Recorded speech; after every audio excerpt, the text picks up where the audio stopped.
My name's Rick Fornoff, and my business is Message Clarity. I have workshops, public speaking workshops. I've worked with companies just defining their 30-second elevator pitch so all the employees could say clearly what it was that the company did. Let's talk about the elevator pitch then.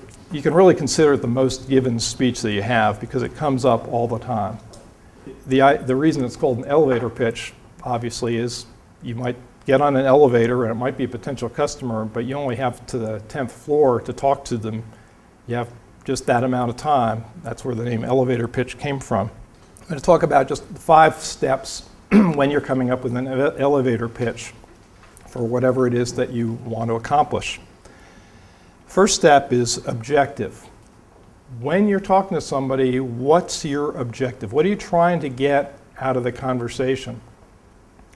Now, let's say you have a product that you're trying to sell.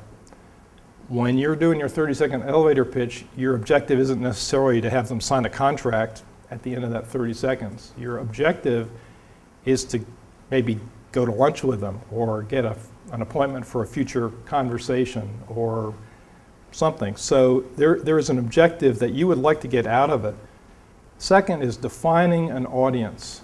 Who is the audience that you want this message to go to?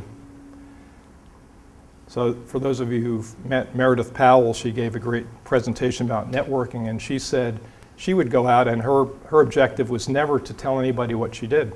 She wanted to know what they did. And her reasoning there was she wanted to really qualify the audience. And if it was somebody that couldn't use her services, she'd say, "Oh, very nice to meet you," and she wouldn't waste any more of her 30 seconds. She would be on to somebody else. The third part is the hook.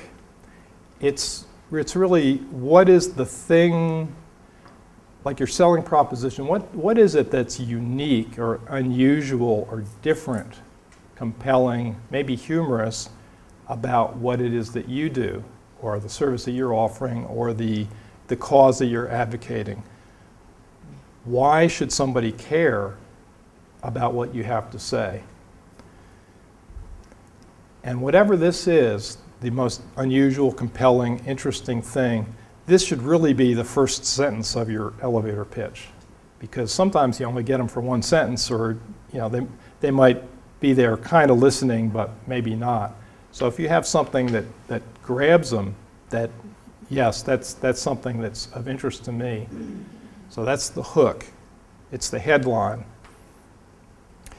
And the fourth is the subject.